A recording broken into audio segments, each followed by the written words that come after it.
Hi, I'm Russell Wilson, and you're watching Behind the Brand with Brian Elliott. Hey, I'm Brian Elliott. Welcome to another edition of Behind the Brand. Today I'm here with all-star athlete, quarterback Russell Wilson. Russell, thanks for being here. Brian, thanks for having me, man. It's super exciting to be on your show. Describe kind of what your self-talk sounds like. You know, like maybe it's the start of a game. Maybe it's in a clutch situation, high pressure. Maybe it's something new, you know, you're going into a new venture, a new business deal. What does that self-talk sound like in your mind? Well, there's a few things I do without giving too many secrets. Okay. There's a few things. It's just us. No, it's no, okay. But there's a few things I do. The first thing that I do is when I'm in a big moment. I take the Super Bowl, for example. You know, I've been fortunate to go to 2 Super Bowls, won 1 Super Bowl, and I never forget the first Super Bowl that we won. As I was there, I never forget walking out in the field. And the light, you know, the best part about the Super Bowl, one of the best parts besides holding up the Lombardi Trophy, is the coin toss. The reason why the coin toss is amazing, because as you're a little kid watching the Super Bowl, you see all these flashing lights, and most people, they get nervous at that moment. And for me, it was a moment of relaxation. And the reason why is I kept telling myself, I'm here, I'm here, I'm here, I'm here. And just being in the moment and just taking it all in, feeling the grass, feeling the air, feeling the atmosphere, knowing how far I've come, you know. And I think about all the people that told me I couldn't do something. I think about all the people that have come before me, that whether if it's, you know, Abraham Lincoln and people told me it wasn't a good idea, or Oprah Winfrey, they were told it wasn't a good idea. Martin Luther King Jr. was told it wasn't a good idea. Michael Jordan was told he wasn't a good idea. I've been told it wasn't a good idea. Yeah. And I think that ultimately, I believe that you have to believe in yourself more than anything else. That's amazing. There's so much there that I want to unpack a little bit. So your self-talk, the message is about positivity. It's about believing in yourself. And you have had to overcome a lot of critics. I mean, you're 5'11"-ish. Yeah, ish. And you transferred from North Carolina, right? Yeah, NC State to Wisconsin, yeah.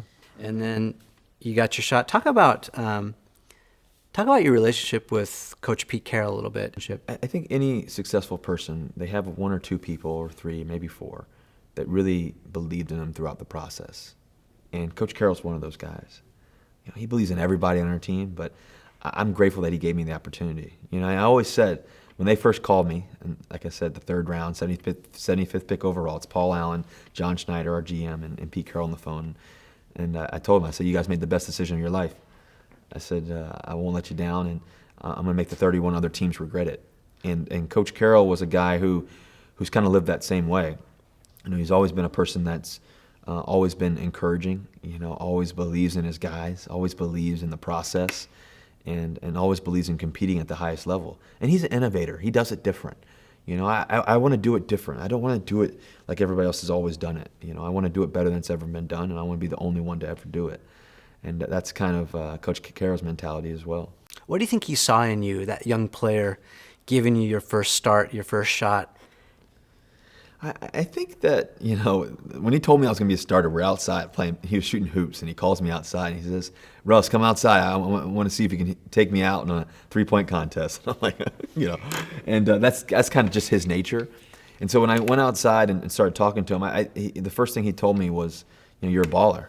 You know, you can play ball, you know, and I think that's what he saw more than anything else, that it doesn't matter your height, it doesn't matter what you look like, it doesn't matter what other people may say.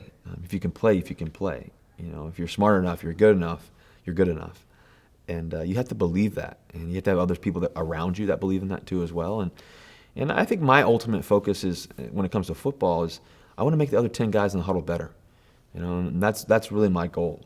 How did you do that? I mean, coming in basically as a rookie, you know, nobody, no name, high aspirations, you know, maybe a lot of heart, a lot of energy, but like probably a lot of people looked at it like, okay, a lot of sizzle, no steak. But like, how did you get all those guys, the veterans, those Pro Bowlers, to believe in you? I mean, you had to quarterback that team. Well, I think there's a few things. I think that to be a leader, you have to know yourself. You have to know your identity. You know, whether it's business, whether it's sports, whether it's family, you have to know your identity. You have to know who you are and what you stand for. And I think that was the first thing. You know, I believed in hard work. I believed in the dedication. I believed in the commitment.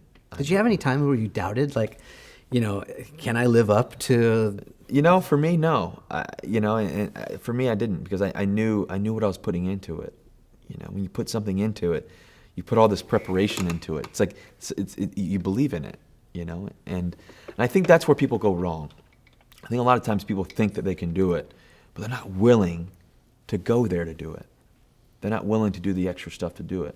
And for me, I just trusted in the process. I knew what it was going to take. And so I think also too, I had a vision. I wrote it out.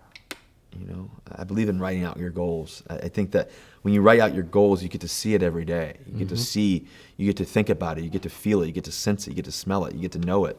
And for me, that was a big deal for me. I had to write out my vision, and I was going to believe in that wholeheartedly. And if people didn't, I was going to leave them by the wayside. So what advice could you give? I think a lot of the things that you're talking about in sports translates over to business and other places in our lives. What advice would you give to people when they're struggling, when they're in that moment of doubt, like, is this thing going to work? Am I going to make it through this? I've had a lot of tough moments in my life. Not a lot, but I've had a few. I've been very fortunate, obviously, to win a lot of football games and do a lot of cool things. But, losing my dad was probably the toughest moment of my life. It was 2010. I got drafted in baseball on June 8th, 2010. The next day, my dad passed away, June 9th, 2010. And it was the biggest high of my life and the biggest low of my life, just like that. And sometimes that happens in life. And I think that true champions, truly successful people, no matter what field you're in, you have to be able to adjust. You have to be able to see that, sometimes it may be dark, but the sun's still going to come up tomorrow. And for me, that was my thought process. The sun still came up, on June 10th. It was still a new day. And that's the thing that I believe in. I believe that, the sun's going to still come up. I believe that good days are going to come. And we're all going to have tough days. We're going to have days of doubt maybe, or days of confusion, or days of, is this right for me, or whatever. But I think that ultimately the sun's still going to come up. And I think that if you surround yourself around good people, I think that if you surround yourself around good thoughts and your vision, great things happen. That's a really good lesson. I underscore that, surrounding yourself with positive people. And sometimes you have to audit your friend group, right? Even family group. If someone is bringing you down, or if it's just, overwhelming negativity. For sure. I think more importantly too, you have to audit your thoughts. Definitely, who you surround yourself with. But typically, if your thoughts are right, you know who to surround yourself with. If your thoughts are right, you know what you need to accomplish. You know what you need to do throughout your day, throughout the week, throughout the month, throughout the year, throughout your life. And I think that's the one thing that we don't focus on enough is our thoughts, what we're telling ourselves between the ears, the self-talk. Mm-hmm. And that's something that I'm super passionate about, and that's the kind of culture that I want to be around, whether if it's at home, with our family, with Sierra and myself, and whether if it's, obviously on the football field, whether it's, in business and the cool things we get to do.